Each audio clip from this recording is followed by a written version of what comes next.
Hello guys, मैं राजेश कुमार दुबे आप लोगों को राज किशोरी देवी प्रशिक्षण संस्थान के यूट्यूब चैनल पर स्वागत है।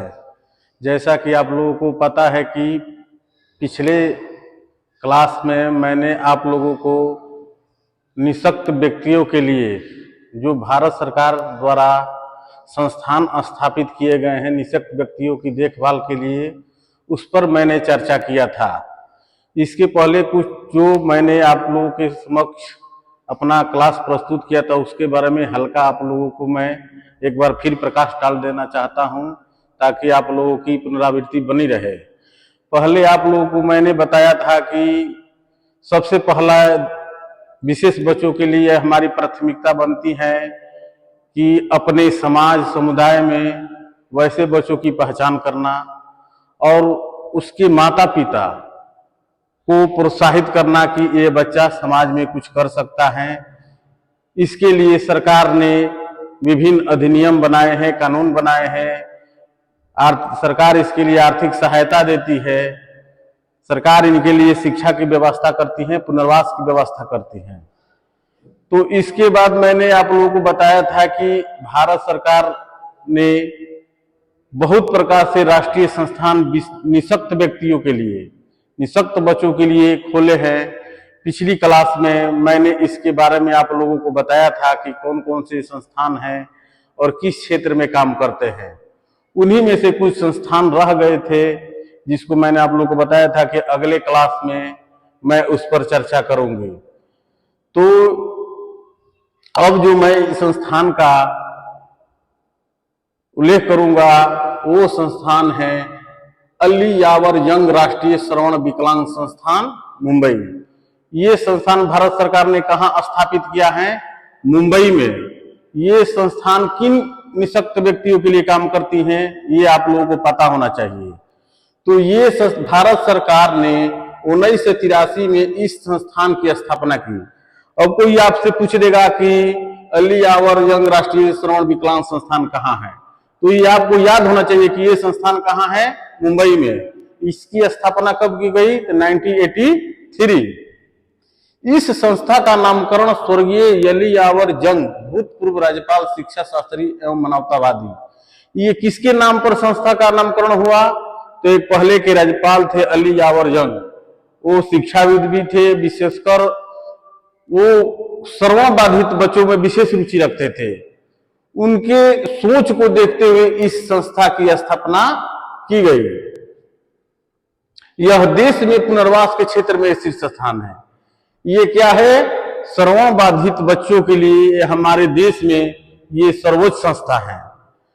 सरकार कोई संस्था एक बनाती है और उसका काम ये होता है कि क्यों वो संस्था निचले स्तर तक बच्चों को परख कर उसमें क्या क्या कमी होती है उसके लिए कानून बनाए, योजना बनाए और हर एक क्षेत्र में लागू करे, या निजी क्षेत्र हो या सरकारी क्षेत्र हो। संस्था के उद्देश्य इस प्रकार है। इस संस्था का उद्देश्य क्यों किया गया? श्रवण समस्याओं से पीड़ित की सेवा करने के लिए जनशक्ति को प्रशिक्षण देने हेतु अत्यधिक विशिष्टकृत विशेषज्ञों का समूह तैयार करना। इसके लिए ये संस्था क्या करती है कि श्रवण बाधित के क्षेत्र में जो विशिष्ट लोग हैं उनकी प्रशिक्षण देने के लिए एक टीम तैयार करना।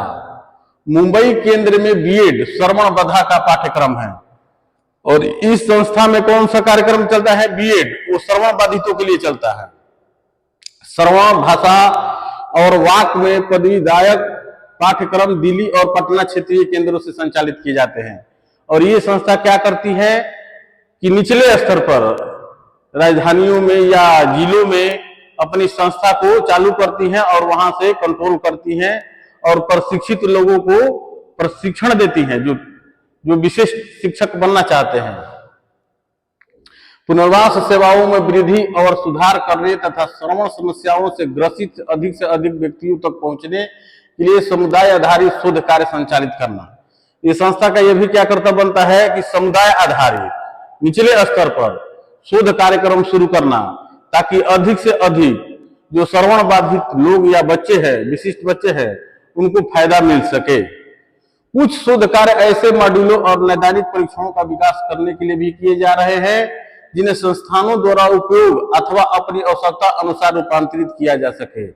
और कुछ शोध संस्थान भी स्थापित करता है संस्था, ताकि आने वाली जो नई टेक्नोलॉजी के अनुसार उपकरण सामग्री का, नए नए उपकरण सामग्री का उत्पादन हो। इसके लिए क्या करती है संस्था, शोध संस्थान भी खोलती है। AYJNIHM ने नई दिल्ली, कलकत्ता, सिकंदराबाद में क्षेत्रीय केंद्र स्थापित किए हैं। भारतीय पुनर्वास परिषद के अधीन पदवीधायक पाठ्यक्रमों के लिए वेलकम चेन्नई, इलाहाबाद, बंगलौर स्थित गैर सरकारी संगठन केंद्रों के साथ सहयोग करता है। ये कहां कहां खुल गए हैं, तो नई दिल्ली, कलकत्ता और सिकंदराबाद में। और इसका मेन कंट्रोलिंग पावर कौन करता है, RCI, भारतीय पुनर्वास परिषद। और वहीं इन संस्थाओं को नए नए पाठ्यक्रम, सामग्री इत्यादि के बारे में कंट्रोलिंग पावर करता है। इसके अतिरिक्त यह संस्थान सिकंदराबाद में एक वयस्क बधिर प्रशिक्षण केंद्र चलाता है। और इसके अतिरिक्त एक सिकंदराबाद में भी प्रशिक्षण संस्थान है जो वयस्क बधिर लोग हैं उनके लिए प्रशिक्षण का कार्य करता है। AYJNIHS श्रवण एवं वाक समस्याओं से पीड़ित के लिए व्यापक नैदानिक, चिकित्सीय, शैक्षणिक और व्यवसायिक सेवाओं को उपलब्ध कराना। इसका क्या काम है कि जो श्रवण बाधित है उनके, या मुख बधिर, वाक समस्या मतलब गूंगा, मुंह से बोलते नहीं है, उनके लिए व्यापक नैदानिक, चिकित्सीय सामग्री, शैक्षिक और व्यवसायिक, कि ऐसे लोग जो मुख बधिर है या बधिर है उनके लिए व्यवसायिक पाठ्यक्रम क्या हो सकते हैं, व्यवसायिक कोर्स क्या हो सकते हैं, उसकी भी व्यवस्था करना किसका काम है, इस संस्था का काम है। उपलब्ध कराई जाने वाली सेवाओं में शामिल श्रवण शक्ति का मूल्यांकन और निदान। जैसे ये बच्चा कितने डेसिबल पर या कोई वयस्क आदमी सुन रहा है, उसके लिए उस प्रकार के यंत्र उसको उपलब्ध कराना। वो कान की जो है ध्वनि हर तरह की नाप की जाती है, चिकित्सीय नाप की जाती है, और उसके अनुसार उन लोगों को क्या होता है, उपकरण दिया जाता है। शैक्षिक मूल्यांकन और मार्गदर्शन, उन लोगों का भी शैक्षिक मूल्यांकन और दिशा निर्देश तय किया जाता है कि आप ऐसे करिए, ऐसे करिए, उन लोगों को भी दिशा निर्देश दिया जाता है। श्रवण की सहायता के लिए कर्ण ढांचों का चयन कर उन्हें लगाना। अब जो श्रवण बाधित बच्चा है या वयस्क आदमी है तो उनके कानों की साइज क्या है ये देखा जाता है, और उसके अनुसार मशीन तैयार करना ताकि उनके कान में सही बैठ सके और आवाज को सही उनके कान तक पहुंचा सके। मनोवैज्ञानिक मूल्यांकन, वो इसमें एक महत्वपूर्ण ये टॉपिक है, मनोवैज्ञानिक मूल्यांकन। वो बच्चा या आदमी क्या चाह रहा है, उसकी मनोदशा क्या है, उसके अनुसार उसके एक्टिविटी को अपने क्रियाकलाप में लेकर और उसे समझाना। मनः चिकित्सा, व्यवहारिक चिकित्सा और क्रीड़ा चिकित्सा, उन लोगों की मनः चिकित्सा और व्यवहारिक चिकित्सा, वो व्यवहार में देखभाल करना, व्यवहारिक उनका क्या हाव भाव है, एक्टिविटी है, उसके अनुसार उनकी देखभाल करना। और क्रीड़ा चिकित्सा और खेल कूद के लिए उत्साहित करना ताकि उन लोगों का मनोरंजन हो सके, इत्यादि सब इसमें शामिल है। चिकित्सीय परामर्श, वाक एवं भाषा चिकित्सा, चिकित्सीय परामर्श देना उन लोगों को, और वाक संबंधी जो जैसे इशारों द्वारा या कोई हाथ से समझाकर इत्यादि का उन्हें परामर्श देना, क्या किसका काम है, इस संस्था को विशेष लोगों को प्रशिक्षण कर सिखलाने के लिए किया जाता है। इसके बाद है माता पिता को मार्गदर्शन एवं परामर्श। हम पहले भी चर्चा कर चुके हैं कि जब समाज में कोई अशक्त बच्चा हो जाता है तो हमारी मनोदशा कुछ अलग किस्म की हो जाती है। तो सबसे परिवार की प्रथम पाठशाला कौन है, हमारे माता पिता।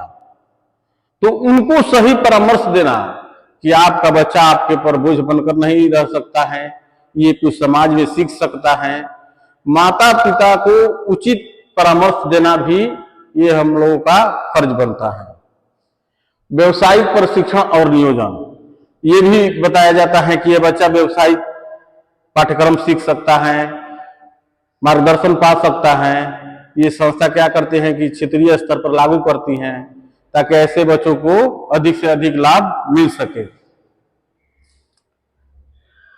श्रवण अक्षमता प्रमाण पत्र, ये भी बताना कि इतने % तक जो अशक्त बच्चे हैं इन्हें प्रमाण पत्र मिलता है, इनके सरकार की तरफ से प्रोत्साहन राशि मिलती है तथा इन्हें विभिन्न प्रकार की सरकार की योजनाओं में फायदा मिलेगा। सब प्रकार की योजनाओं की जानकारी देना ये भी इस संस्था का दायित्व बनता है और हम लोगों का भी दायित्व बनता है। AYJNMIHH द्वारा बीएड बधिर BSc SSGC पाठ्यक्रम चलाए जाते हैं। इस संस्था द्वारा कौन कौन से पाठ्यक्रम चलाए जाते हैं? बीएड बधिर विभाग से बीएड, डीएलएड और बीएससी इत्यादि के पाठ्यक्रम चलाए जाते हैं। अब अगला जो संस्था है भारत सरकार की, वो संस्था है राष्ट्रीय मानसिक विकलांग संस्थान सिकंदराबाद, NIMH।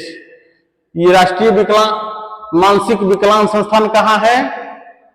सिकंदराबाद। इसको आप लोग जरूर याद रखिएगा, ये आपको हमेशा पूछा जाएगा, परीक्षा हो या किसी प्रकार की इस क्षेत्र में आप लोग आना चाहते हैं तो संस्थाओं और उनके कार्यों के बारे में अच्छी तरह आपको जानकारी होना जरूरी है। तो ये संस्था की स्थापना कहां की गई? सिकंदराबाद में। NIMH की स्थापना भारत सरकार द्वारा कल्याण मंत्रालय के अधीन एक स्वायत्त निकाय के रूप में वर्ष 1984 में की गई। इस संस्था की स्थापना कोई पूछ देगा कि कब की गई, तो 1984 में की गई। यह प्रशिक्षण एवं शोध कार्यों पर जोर देते हुए एक शीर्ष निकाय के रूप में कार्य करती हैं। ये इस मंत्रालय के अंतर्गत क्या है? एक शीर्ष संस्था है और ये किस पर काम करती हैं? तो शोध और शिक्षा पर। इस संस्था का मूल उद्देश्य है क्या? अब देखिए, मानसिक विकलांगों के लिए भारतीय दृष्टिकोण के अनुरूप देखभाल और पुनर्वास के समुचित मॉडलों का विकास करना। जितने भी प्रकार के मानसिक बच्चे हैं, भारतीय दृष्टिकोण के अनुरूप या RCI के अनुरूप, उनकी देखभाल तथा पुनर्वास इत्यादि की जो नए नए मॉडल टेक्निक आ रहे हैं उनके अनुसार उनकी व्यवस्था करना। मानसिक रूप से विकलांग बच्चों के लिए सेवाओं की प्रदायगी के लिए जनशक्ति का विकास करना। जो मानसिक रूप से बच्चे हैं उन्हें किस प्रकार की सहायता दी जा सकती है, जनशक्ति, इसके लिए प्रचार करना कि आपका बच्चा ये सुविधा पा सकता है, इसके लिए ये पाठ्यक्रम है। निचले स्तर पर इसकी जानकारी देना इस संस्था का काम है। मानसिक विकलांग के क्षेत्र में शोध कार्यों का चयन, संचालन और समन्वय। इस संस्था का और क्या काम है? शोध कार्य। जो मैंने आपको चर्चा किया था कि शिक्षा के क्षेत्र में नए नए टेक्नोलॉजी आ रही है, तो नए नए टेक्नोलॉजी के अनुसार शोध कार्यों को करना। इसके बाद संचालन, इसका संचालन निचले स्तर तक कैसे चलेगा और जो एजेंसियां या सरकारी संस्थाएं हैं उनमें समन्वय स्थापित करना इस संस्था का काम है। मानसिक विकलांग के क्षेत्र में परामर्श सेवाएं प्रदान करना और उनकी सहायता करना। जितनी संगठन है इस क्षेत्र में, जिला स्तर पर, राज्य स्तर पर क्या संगठन है, तो इस संस्था का क्या काम है कि उन्हें परामर्श देना, विचार विमर्श देना और आंकड़ा लेना। देश में मंदबुद्धि व्यक्तियों के प्रमाणिक आंकड़ों को प्राप्त करना, उन सामाजिक आर्थिक कारकों को पता लगाना कि जिसका इस पर प्रभाव न हो। और इसका यह भी काम है कि देश में कितने मंदबुद्धि बालक हैं और किन सामाजिक प्रतिकूल में इनका असर पड़ रहा है, उस प्रतिकूल असर का पता लगाना और उनकी समस्या का हल करना भी इस संस्था का काम है। मानसिक मंद व्यक्तियों के लिए विभिन्न प्रकार की गुणात्मक सेवाएं का प्रोत्साहन देना और वृद्धि को बढ़ाना, और उनके लिए क्या करना, विभिन्न प्रकार की गुणात्मक सेवाएं जो सीखे प्रदान करना तथा वृद्धि को बढ़ावा देना भी इस संस्था का काम है।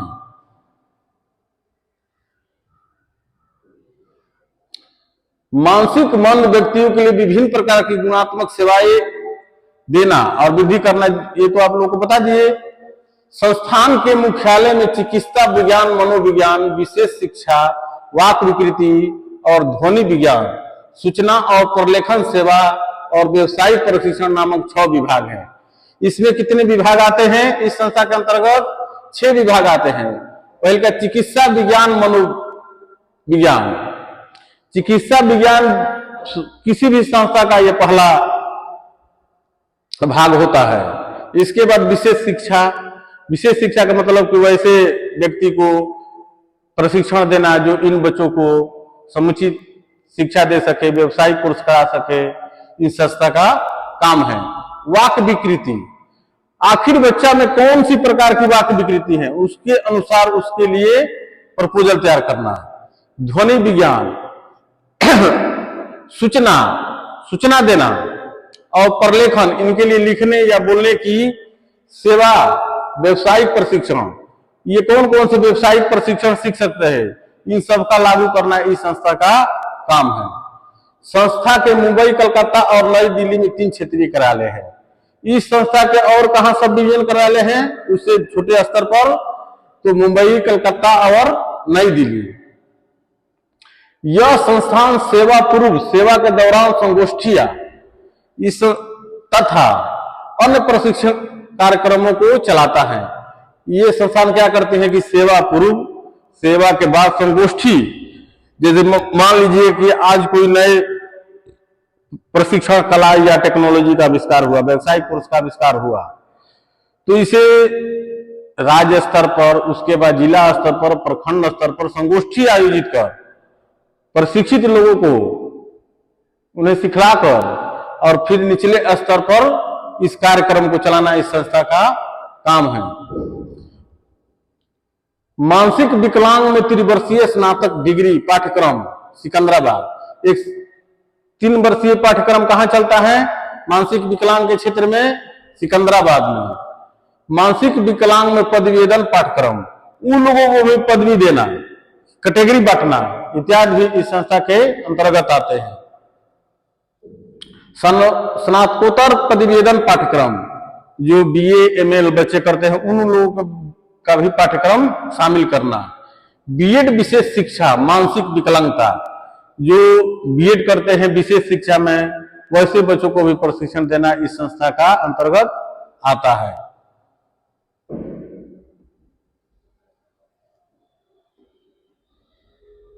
संस्थान 10-12 अल्पावधि पाठ्यक्रम भी आयोजित करना, जिनमें संवहन, व्यवसायिक प्रशिक्षण, व्यवहार संशोधन, अक्षमताओं, मीडिया, कार्यशालाएं शामिल है। और इस 10-12 पाठ्यक्रम में कौन कौन सी चीज है? संवहन। संवहन क्या चीज है?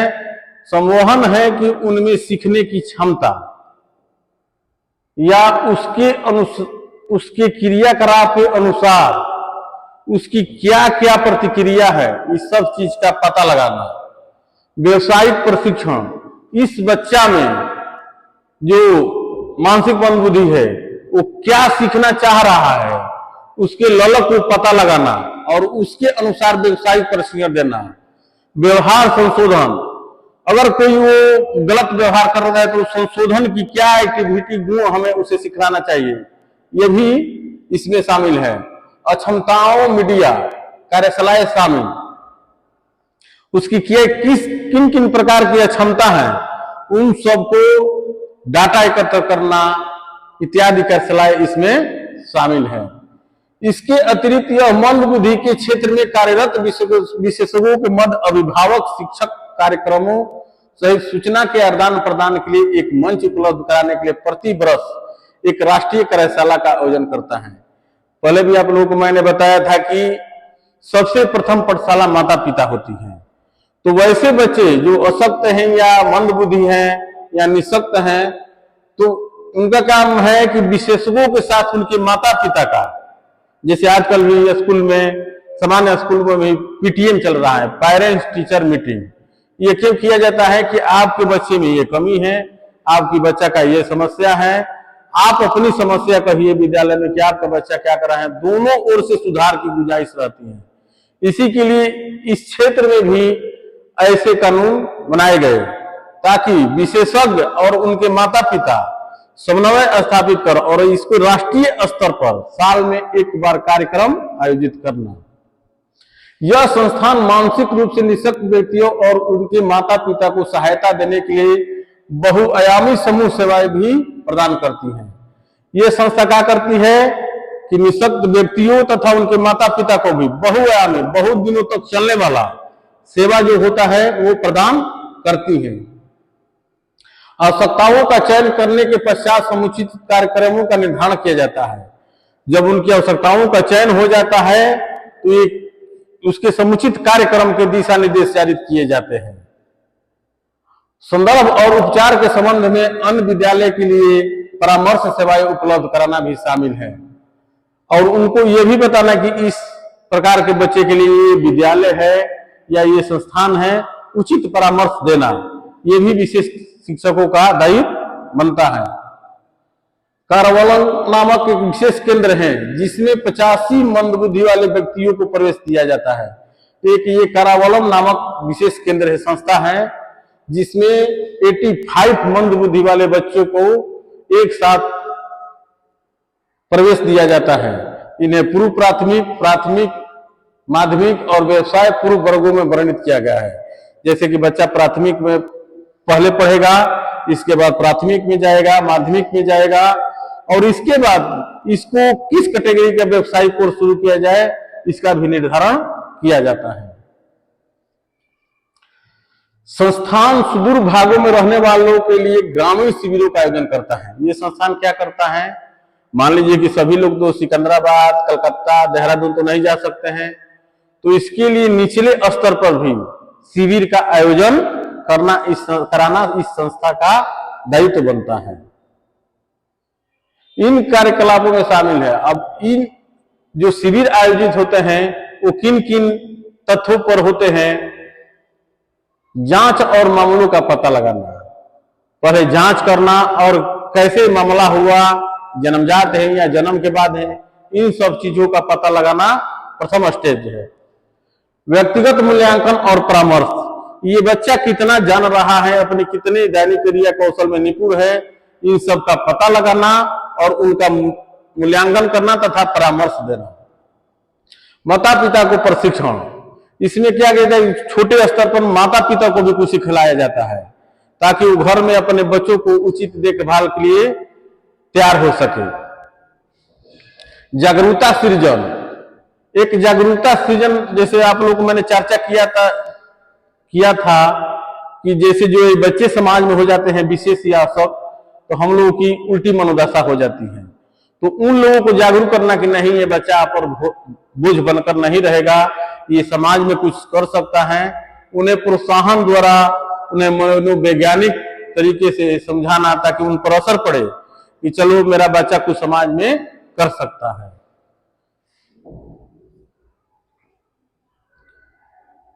एनसीईआरटी और केंद्रीय शिक्षा प्रौद्योगिकी संस्थान के सहयोग से संस्थानों ने कार्यक्रमों को तैयार किया है जिन्हें विद्यालय प्रशिक्षण कार्यक्रम के एक भाग रूप में नियमित रूप से शनिवार को छोड़कर दूसरे शनिवार को दूरदर्शन पर प्रसारित किया जाता है। इसके लिए एनसीईआरटी और केंद्रीय प्रौद्योगिकी संस्थान ने क्या किया, एक कार्यक्रम तैयार किया जिसे एक शनिवार को छोड़कर दूसरे शनिवार को मंदबुद्धि बच्चों के लिए विशेष कार्यक्रम, जैसे आजकल हम टीवी पर देखते हैं कि मूक बधिरों के लिए समाचार आता है जो इशारों में समाचार प्रकाशित होता है, तो इसके ये आखिर क्यों दिखाया जाता है, जागरूक करने के लिए दिखाया जाता है। आवश्यकता पीड़ित बच्चों को नियमित तत्काल मूल्यांकन, शिक्षा और व्यवसायिक प्रशिक्षक में संदर्भित किया जाए और इसमें क्या किया जाता है कि ये टीवी पर प्रसारित किया जाए कि आपके बच्चा के लिए कौन कौन से पाठ्यक्रम है, व्यवसायिक प्रशिक्षण क्या है इत्यादि को दर्शाया जाता है। श्रवण व्यक्तियों के लिए विद्यालय, अब श्रवण व्यक्तियों के लिए विद्यालय कहाँ है, सबसे पहले सन 1884 में मुंबई में बॉम्बे मूक एवं बधिर संस्थान की स्थापना की गई। श्रवण की समस्या को निजात दिलाने के लिए सरकार ने कहा संस्था स्थापित की, 1884 में मुंबई में। उसका क्या नाम था? बॉम्बे मूक एवं बधिर संस्थान।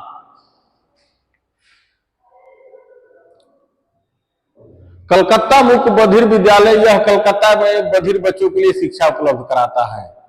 एक मूक बधिर संस्थान कहाँ है?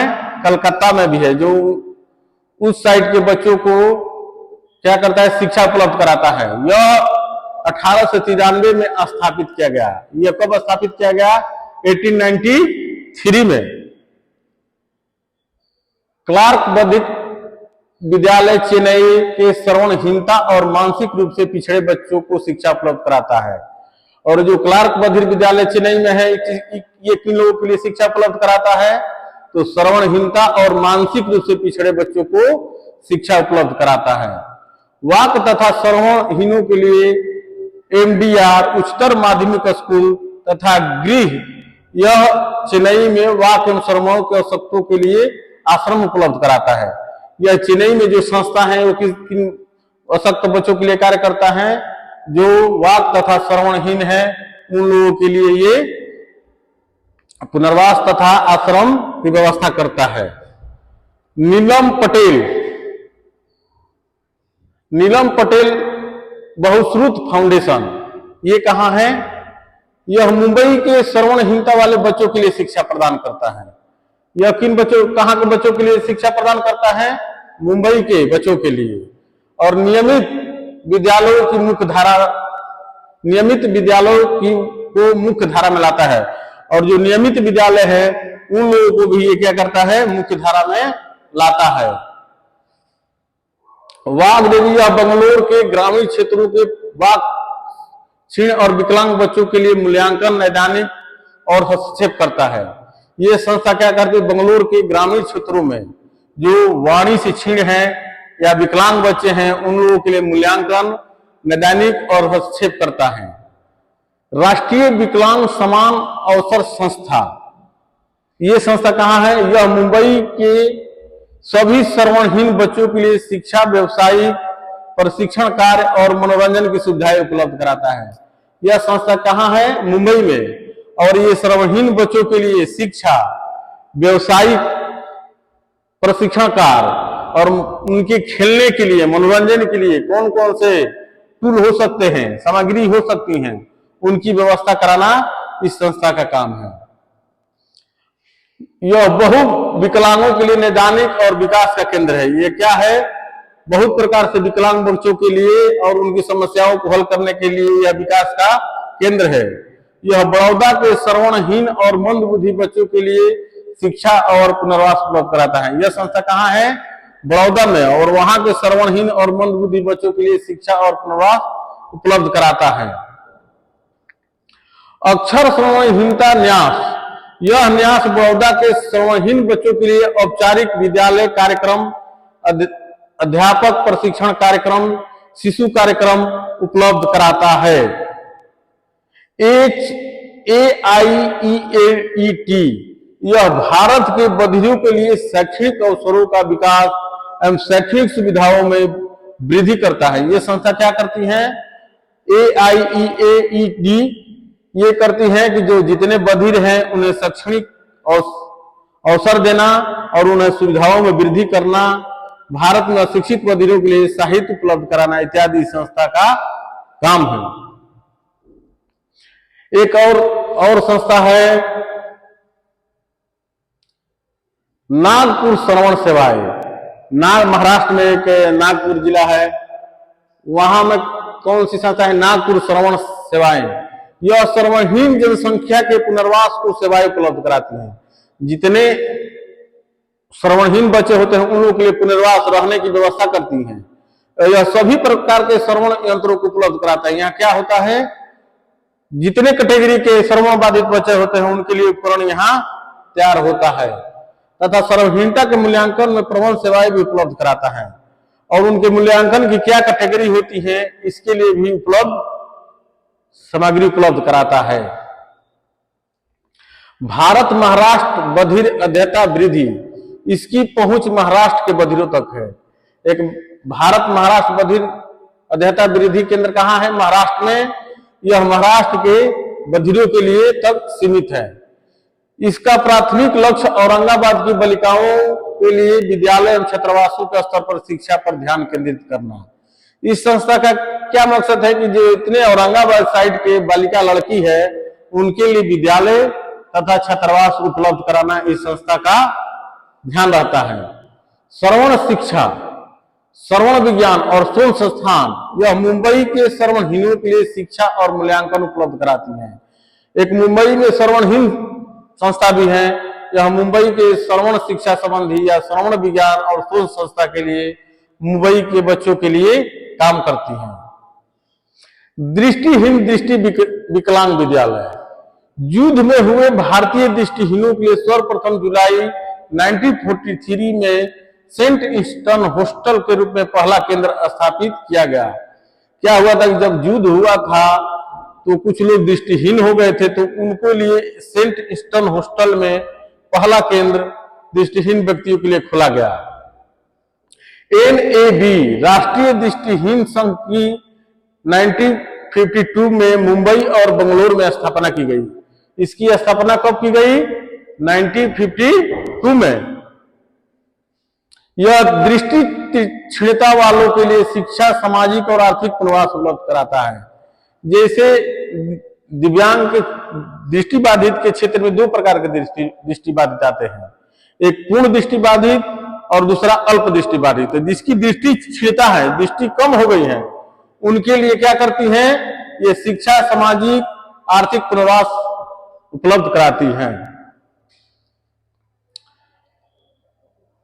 दृष्टिहीनों का संघ, यह अहमदाबाद के दृष्टिहीन और दृष्टिक्षीणों के लिए शिक्षा और सेवाएं उपलब्ध कराता है। यह संस्था क्या करते हैं कि अहमदाबाद साइड के जितने लोग हैं उन लोगों के लिए शिक्षा और पुनर्वास की व्यवस्था करती हैं। फेथ इंडिया, फेथ इंडिया कहां है? यह एर्नाकुलम के दृष्टिक्षीण बच्चों के लिए शिक्षा और अन्य सेवाएं उपलब्ध कराती हैं। यह एर्नाकुलम में जितने दृष्टिक्षीण बच्चे हैं उन लोगों के लिए शिक्षा और अन्य सेवाएं उपलब्ध कराती हैं। दृष्टिहीन राहत संघ, एक संस्था और है दृष्टिहीन राहत संघ। यह दिल्ली के दृष्टिहीनता से ग्रसित बच्चों के लिए शिक्षा उपलब्ध कराती है। यह किस साइड के बच्चों के लिए शिक्षा उपलब्ध कराती है? दिल्ली साइड के। शिशु रक्षा, शिशु रक्षा कहां है? बंगलोर में। यह संस्था कहां है? बंगलोर में। बंगलोर में बाल कल्याण के लिए कर्नाटक राज्य परिषद है। बंगलोर में कौन सी संस्था काम करती है? बाल कल्याण, जो किसके अधीन है? कर्नाटक राज्य के अधीन है। केरल दृष्टिहीन फेडरेशन, केरल में एक दृष्टिबाधित बच्चों के लिए संस्था है। यह दृष्टि तीक्ष्णता से ग्रसित बच्चों के लिए ब्रेल, आशुलिपि और कंप्यूटर प्रशिक्षण। यह संस्था क्या करती है कि जितने दृष्टिबाधित बच्चे होते हैं उन लोगों के लिए ब्रेल, आशुलिपि और कंप्यूटर प्रशिक्षण, ब्रेल वाला कंप्यूटर और ब्रेल लिप्यारंग, उपस्कर, ब्रेल संबंधी जितने उपकरण होते हैं, गतिशीलता और अभिमुखी कार्यक्रम, जो आने वाले नए नए टेक्नोलॉजी होते हैं उन सब के लिए क्या करता है? कार्यक्रम चलाता है। विक्टोरिया स्मारक विद्यालय, यह शिक्षा प्रदान करती है और मुंबई के दृष्टिहीनों के लिए आवासीय विद्यालय है। यह किस प्रकार का विद्यालय है? यह एक मुंबई के दृष्टिबाधित बच्चों के लिए आवासीय विद्यालय है। राकुम अंध विद्यालय, यह दृष्टि क्षीणता वालों के लिए निःशुल्क आवासीय विद्यालय है। यह दृष्टि क्षीणता वाले बच्चों के लिए क्या है? निःशुल्क विद्यालय है। और ब्रेल के माध्यम से पढ़ने एवं लिखने, ब्रेल के जो दृष्टिबाधित बच्चे वो किस में पढ़ते हैं? ब्रेल में।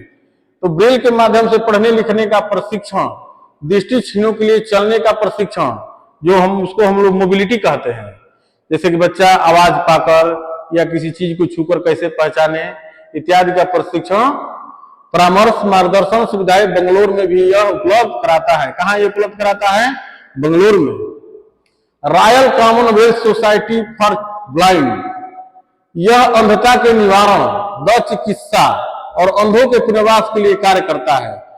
आखिर ये बच्चा कैसे हुआ, कुछ हद तक इस समस्या का समाधान हो सकता है, तो उसके लिए चिकित्सीय सहायता भी उपलब्ध कराना तथा उनके पुनर्वास की व्यवस्था भी करना इस संस्था का, royal Commonwealth society for blind का काम है और उन बच्चों के लिए आर्थिक सहायता भी उपलब्ध कराना इस संस्था का काम है। चंडीगढ़ रोटरी क्लब, यह बच्चों को चंडीगढ़ में ब्रेल सुविधा करने वाला संगठन है। ये चंडीगढ़ रोटरी क्लब क्या करता है, यह चंडीगढ़ के बच्चों के लिए ब्रेल सुविधा उपलब्ध कराता है। मानसिक विकलांगों के लिए विद्यालय, पहला मानसिक मंदों का विद्यालय जय वकील विद्यालय के नाम से मुंबई में सन 1944 में स्थापित किया गया। यह मानसिक बच्चों के लिए शोध शिक्षा एवं व्यवसायिक प्रशिक्षण उपलब्ध कराता है। मानसिक बच्चों के विद्यालय विकलांगों के लिए कौन सा विद्यालय खोला गया, तो जय वकील विद्यालय के नाम से मुंबई में खोला गया। और ये क्या करता है कि मानसिक मंदबुद्धि बच्चों के लिए शोध शिक्षा और पुनर्वास की व्यवस्था करता है। अखिल भारतीय मानसिक स्वास्थ्य संस्थान सन 1954 में स्थापित किया गया। मानसिक व्यक्तियों के लिए शिक्षा और व्यवसायिक प्रशिक्षण है 1964 में कमाया जी विद्यालय स्थापित किया गया था। आदर्श मानसिक असमर्था विद्यालय दिल्ली के मानसिक वक्त विद्यार्थियों के लिए शैक्षणिक पूर्व माध्यमिक और पुनर्वास सेवाएं उपलब्ध कराता है। इसका एक छात्रावास भी है। यह आदर्श मानसिक असमर्था विद्यालय कहाँ है, यह दिल्ली में है। यह दिल्ली के मानसिक मंद विद्यार्थियों के लिए शैक्षणिक कार्यक्रम, आर्थिक कार्यक्रम, पुनर्वास कार्यक्रम और व्यवसायिक कार्यक्रम इत्यादि की देखभाल करता है। अरुषि, यह एक काफी महत्वपूर्ण संस्था है। अरुषि यह मुंबई के मानसिक मंद और अधिगम सीखने में नियुक्ताओं वाले बच्चों के लिए शिक्षा एवं पूर्व व्यवसायिक प्रशिक्षण उपलब्ध कराता है। ये मानसिक मंद बुद्धि बच्चों के लिए क्या क्या उपलब्ध कराता है, तो शिक्षा एवं व्यवसायिक प्रशिक्षण। करावलंबन, यह मानसिक विकलांगों के लिए सिकंदराबाद में शिक्षा उपलब्ध कराता है। करावलंबन संस्थान क्या करता है, जो सिकंदराबाद साइड के बच्चे हैं उन लोगों के लिए शिक्षा उपलब्ध कराता है। केंद्रीय मानसिक मंद संस्थान, यह कहां है, यह त्रिवेंद्रम के मानसिक विकलांग, यह त्रिवेंद्रम के मानसिक विकलांग बच्चों के लिए काम करता है। स्पेंडिन, यह बड़ौदा के मानसिक विकलांग बच्चों के लिए शिक्षा सुविधा उपलब्ध कराता है। स्पेंडिन कहां के बच्चों के लिए काम करता है, तो बड़ोदरा के। मिथरा, यह बंगलोर के मंदित मनाओं के लिए पुनर्वास सुविधाएं उपलब्ध कराने वाला संस्थान है। यह बंगलोर के लिए क्या करता है, जो मंदित बच्चे हैं उन लोगों के लिए पुनर्वास की सुविधा उपलब्ध कराने वाला संस्थान है। मानसिक विकलांग कल्याण आश्रय गृह, यह बंगलोर के मंद बुद्धि बच्चों के लिए व्यवसायिक, शारीरिक और उपचारात्मक प्रशिक्षण उपलब्ध कराता है। यह किस साइड के बच्चों के लिए शिक्षा उपलब्ध कराता है, शारीरिक हो या उपचारात्मक हो या व्यवसायिक हो, बंगलोर साइड के। मानसिक विकलांग संघ, प्रगति बंगलोर के मंद बुद्धि बच्चों के लिए शिक्षा उपलब्ध कराने के लिए विशेष विद्यालय। सेंट कैमिल्सन मानसिक मंद शिक्षा प्रशिक्षण केंद्र, यह केरल के मानसिक मंद बच्चों के लिए शिक्षा प्रदान करता है। केरल में एक और संस्था है सेंट कैमिल्सन मानसिक मंद शिक्षा प्रशिक्षण केंद्र। और मंजूनाथ समाज कल्याण संघ, यह कहां है, यह मंद बुद्धि बच्चों के लिए नियोजन, दिशा निर्देश और शिक्षा प्रदान करता है। और इसका बेलगांव में आवासीय विद्यालय है। इस संस्था का कहां आवासीय विद्यालय है, बेलगांव। बेलगांव कहां है आप लोग जानते हैं, बेलगांव है कर्नाटक में। पुनोसा विशेष विद्यालय, पुनोसा विशेष विद्यालय कहां है, तो यह विद्यालय मुंबई के मानसिक मंद के लिए 3RR कला हस्तकला सिखाता है। यह मानसिक बुद्धि बच्चों को सिखाने वाला एक कला है 3RR कला। ये कौन संस्था सिखलाती है, पुनोसा विशेष विद्यालय मुंबई। दिलखुश विशेष विद्यालय, यह मुंबई के मानसिक बच्चों के लिए स्व देखभाल प्रशिक्षण, कार्यशाला, चिकित्सीय सेवाओं आदि की सुविधाएं उपलब्ध कराता है।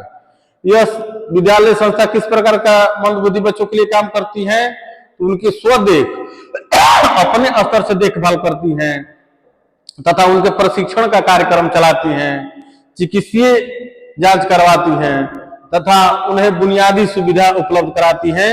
ये कौन सी संस्था है, दिलखुश विद्यालय। अब है अगला STJ साधना विद्यालय। यह शिक्षा व्यवसाय पूर्ण व्यवसाय प्रशिक्षण प्रदान करता है और इसकी मुंबई में एक आश्रित कार्यशाला भी है। इसमें रहने वाले जो पुनर्वास संस्थान है कहाँ काम इससे करते हैं, मुंबई में। अमर ज्योति दिल्ली के मानसिक मंद के लिए शिक्षा प्रदान करती हैं। दिल्ली में भी एक अमर ज्योति संस्था है, काफी प्रचलित संस्था है। यह दिल्ली में मानसिक मंद बुद्धि वाले बच्चों को शिक्षा प्रदान करती हैं। एर्नाकुलम महिला संघ कोचीन मानसिक मंद और बधिरों के लिए शिक्षा और व्यवसायिक प्रशिक्षण प्रदान करती है। एर्नाकुलम में संस्था कौन से बच्चों के लिए सहायता प्रदान करती है, तो ये मानसिक मंद और बधिरों के लिए शिक्षा प्रशिक्षण सहायता प्रदान करती हैं। अल्फांस सारू सेंटर यह मानसिक व्यक्तियों के लिए विद्यालय है जो एर्नाकुलम के मानसिक मंद विद्यार्थियों को शिक्षा उपलब्ध कराता है। अब है आर्थोपेडिकली अस्थि विकलांगों के लिए विद्यालय। जो हड्डी समस्या रोग से ग्रसित बच्चे हैं या व्यक्ति हैं, उन लोगों के लिए विद्यालय कहाँ कहाँ है, तो आर्थोपेडिकली अस्थि विकलांगों के लिए सर्वप्रथम 1947 में विद्यालय स्थापित किया गया। जो अस्थि विकलांग व्यक्ति हैं उन लोगों के लिए सबसे पहला विद्यालय कब खोला गया, 1947 में। अपंग बच्चों के लिए पुनर्वास संस्था, जो हड्डी से ग्रसित बच्चे होते हैं उसे क्या कहते हैं, अपंग। मुंबई यह बच्चों के लिए आर्थोपेडिकली चिकित्सालय का रख रखाव करता है। मुंबई में यह संस्था है जो अस्थि संबंधित बीमारी से ग्रसित है या अस्थि विकलांग है उनके लिए चिकित्सा की रख रखाव करता है और मस्तिष्काघात और पोलियो से ग्रसित बच्चों के लिए सेवाएं उपलब्ध कराती हैं। और जो मेंटली रिटार्डेशन है या पोलियो ग्रसित है उन लोगों के लिए भी सेवाएं उपलब्ध कराती हैं। लियोनार्डो ने सन 1948 में चेशायर होम की स्थापना की। भारत में कुछ इसकी 90 शाखाएं हैं। एक शिक्षाविद थे लियोनार्ड, उन्होंने 1948 में चेशायर होम की स्थापना की जिसकी भारत में कुल 19 शाखाएं हैं। मुंबई में शारीरिक विकलांगों के लिए 1955 में छात्रवृत्ति की स्थापना की गई। मुंबई में क्या की गई, 1955 में अस्थि बाधित बच्चों के लिए छात्रवृत्ति की व्यवस्था की गई। यह आर्थोपेडिक विकलांग व्यक्तियों की समस्या का निवारण करती हैं। ये जितने आर्थोपेडिक हड्डियों से समस्या बच्चे हैं उन लोगों की समस्या का ये संस्था निवारण करती है। भारत की स्पास्टिक संस्था को 1978 में दिल्ली में शुरू किया गया और भारत ने जो संस्था शुरू किया स्पास्टिक, उसकी कब शुरुआत की गई, 1978 में। बाद में इसे बंगलोर मुंबई में शुरू किया गया। यह विद्यार्थियों को शिक्षा, वाक चिकित्सा, ऑक्यूपेशनल चिकित्सा, शारीरिक चिकित्सा उपलब्ध कराती है। इसे राष्ट्रीय स्रोत केंद्र के रूप में जाना जाता है। यह संस्था का जब विकास हुआ तो इसका क्या क्या काम मिला, शारीरिक चिकित्सा, ऑक्यूपेशनल चिकित्सा तथा वाक चिकित्सा को बढ़ावा देना। विकलांग शिक्षा संस्था मुंबई, यह कहाँ है, मुंबई में। आर्थोपेडिकली विकलांग बच्चों के लिए शिक्षा उपलब्ध कराती है। यह मुंबई में भी एक संस्था है जो आर्थोपेडिकली विकलांग बच्चे हैं उन लोगों के लिए शिक्षा उपलब्ध कराती है।